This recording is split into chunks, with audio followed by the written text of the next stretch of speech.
У некоторых это считается нормой. В Германии же за это могут забрать ребенка. И самое страшное, большинство родителей узнают об этом слишком поздно. Мы живем в Германии, и у нас ребенок. И мы сегодня вам расскажем, что категорически нельзя делать в Германии. Даже если вам кажется, что это совсем мелочь. Так, я опять выписал необходимое, так скажем, шпаргалка из телефона буду читать, потому что все не запомнишь. Вот эту часть мы называем ноль толерантности. Запрещено. Это, конечно же, для меня тоже все странновато, но в любом случае у них это гораздо на другом уровне. В наших странах мы, может быть, такое увидим где-то в селах, грубо говоря, или даже в городе, в такое, может быть, окажется перед глазами.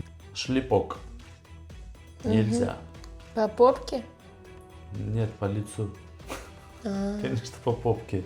Любой вид шлепка нельзя. Подзатыльник. Я просто сейчас читаю. Самантик, внимательно слушай, чтобы ты потом комментировала. Легко дал по попе. Так называется, чтобы было понятно. В Германии не существует понятия чуть-чуть. Есть только факт, явление, что вы применили силу к ребенку. И все. Она сейчас так села. Да, внимательно слушает, потому что ей интересно, она может этим воспользоваться. Самантик, ты все запомнила, да? Все свои права. Скажи, ага, мама, папа, ясно, я записала.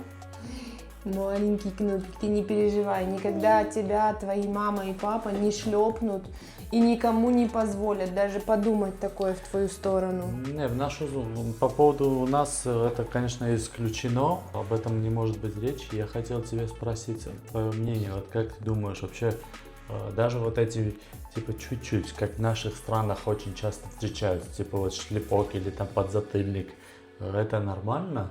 Скажу лично за себя. Мы же получали эти шлепки, Мы получали, наверное, и по попке все, но меня дома родители никогда не били, ни по попе, никак вообще. У меня такого воспитания не было. Тебя била сестра и все. Да, мы с сестрой бились конкретно так. Но по поводу своего мнения я вот так расскажу просто от себя. Если бы я шла по улице где-то в наших странах СНГшных и увидела, что мама или какой-то мужчина или бабушка как-то трепает ребенка, бьет по попке. Трепает там... это одно, трепает. Ну не трепает. Ну вот это явление чуть-чуть. Чуть-чуть дали вот так, по попке. типа. Ты не поверишь, я пошла бы разбираться и заступаться за ребенка. Хоть я никакого отношения не имею, но я из тех людей, которые не пройдут мимо.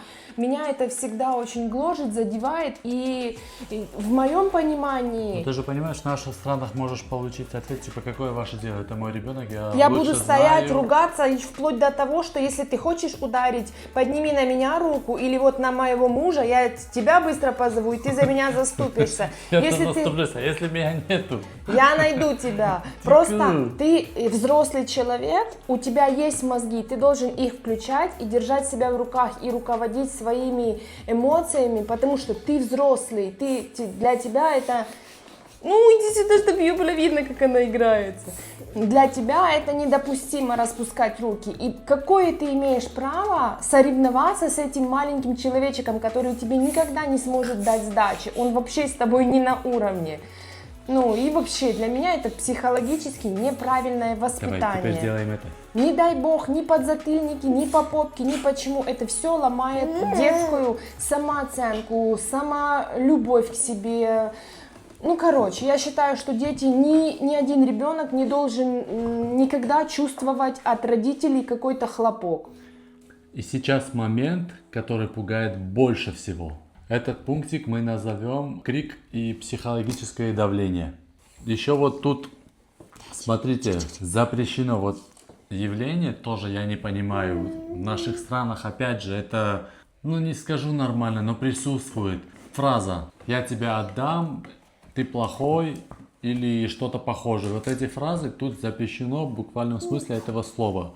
Еще запрещено, чтобы в доме были постоянные крики. Ну, Самантика крики можно, наши крики. Унижение и запугивание. это запрещено. Я помню и знаю, неоднократно даже присутствовал в таких ситуациях, когда запугивали, там, унижали или кричат постоянно, родители ссорятся. У нас тоже бывали ситуации, когда мы с Анюшкой ссорились, и мы пришли к общему соглашению, что при самантике мы больше не будем ругаться. Ну, ругаться в том смысле, повышать тон друг на друга. Потому что, как ни крути, этот маленький человек все это воспринимает и впитывает. Хочешь спать? Все, давайте на этом чуть-чуть. Хочешь сказать что-то? Потом добавим, надо Да, малышку уже купать и малышку ложить. надо купать и ложить, потому Всё, что она глазки уже если трёт. глазки трут, то меня пора вести спать. Давай Завтра еще мы разочек сделаем так. С папой сделай, как папа учит, так и сделай. Иди, человечек. Любовь наша. Давай, все, дядя пошел спать.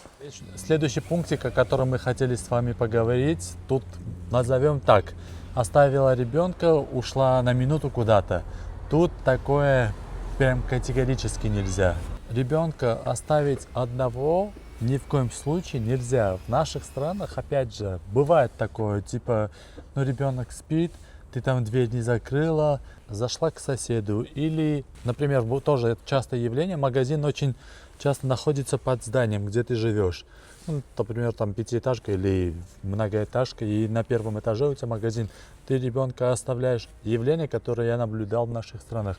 Ребенка оставляют дома спящим и спускаются там в магазин взять хлеб элементарно. Это Пару минута. минут, типа. Нельзя такое делать тут. Если вдруг, не дай бог, такое действие сделано будет здесь, и об этом узнают власти, Югенамт, по-моему, называется, организация, которая занимается правами детей, называется.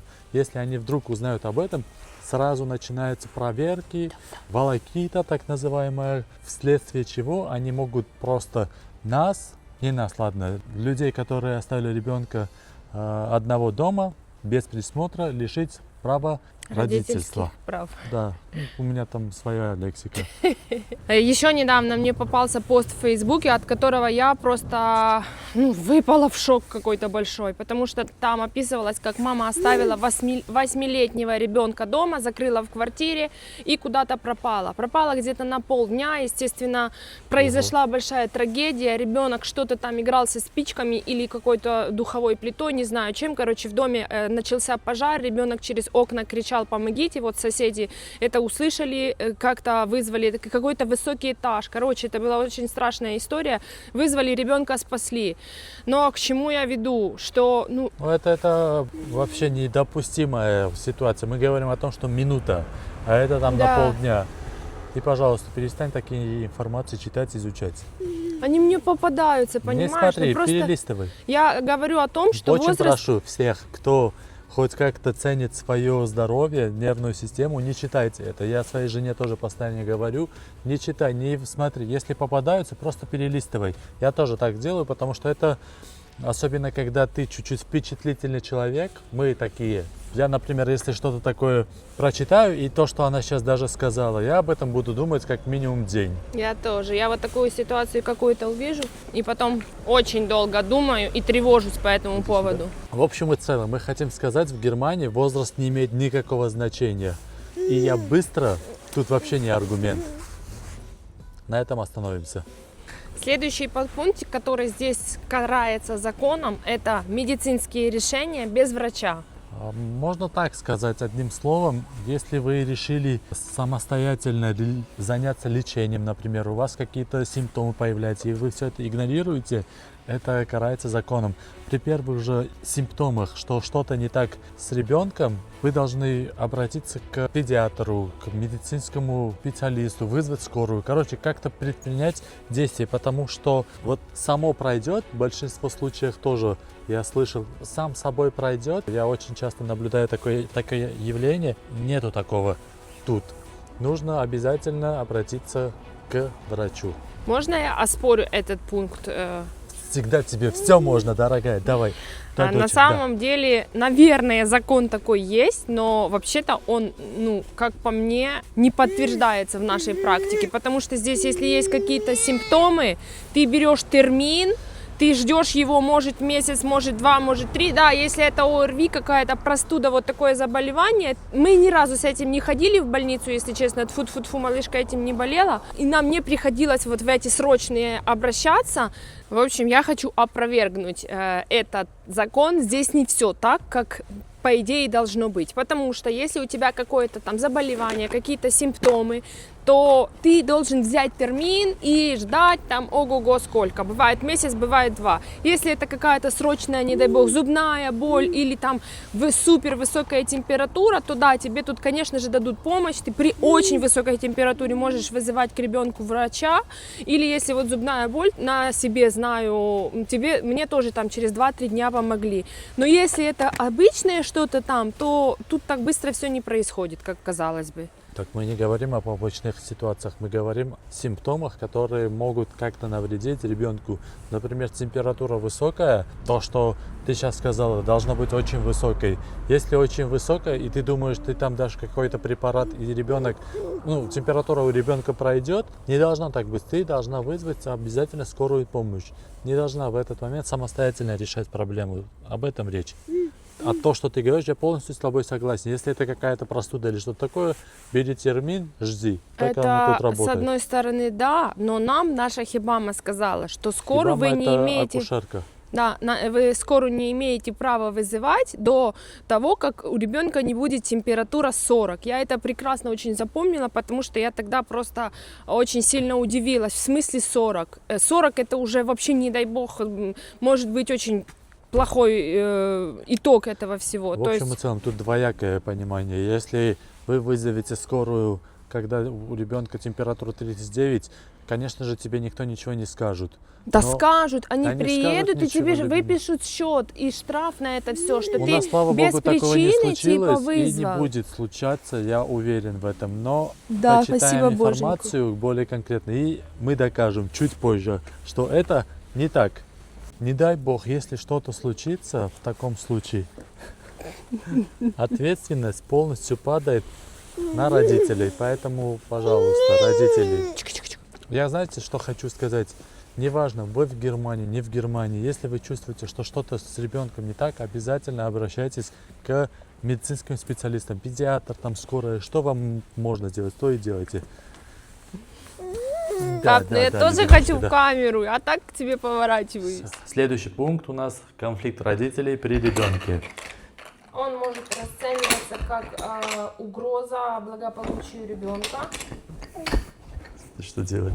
Или психологическое насилие. Мы полностью согласны с этим пунктиком, потому что были случаи, когда повышали тон, когда разговаривали друг с другом, я и Танюша.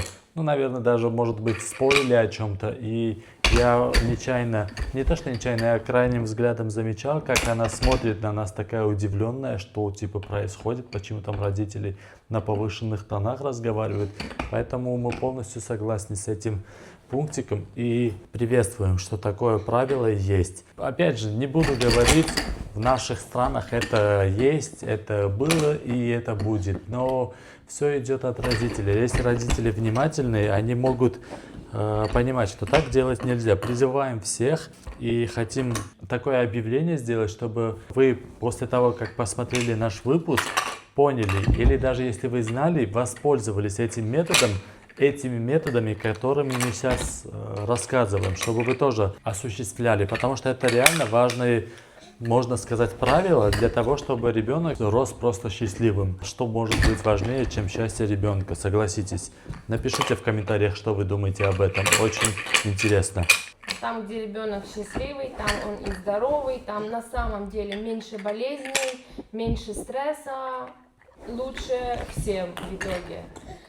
Но я хочу подметить еще такой момент, что хоть тут и есть такие правила, но, естественно, немцы их тоже нарушают. Я даже на улицах видела, когда родители между собой... Извини, я тебя перебью. Конечно же, это и нарушают, и немцы, да, и вот в любые все, страны. Это мы то, что говорим, там тут все святые, тут все хорошие, а у нас такие. Мы не говорим, что тут все святые, и тут все делают правильно. Конечно же, вообще речь не об этом. Мы просто рассказываем, как тут все принято. А так, тут, поверьте, наверное, нарушают не меньше, чем у нас.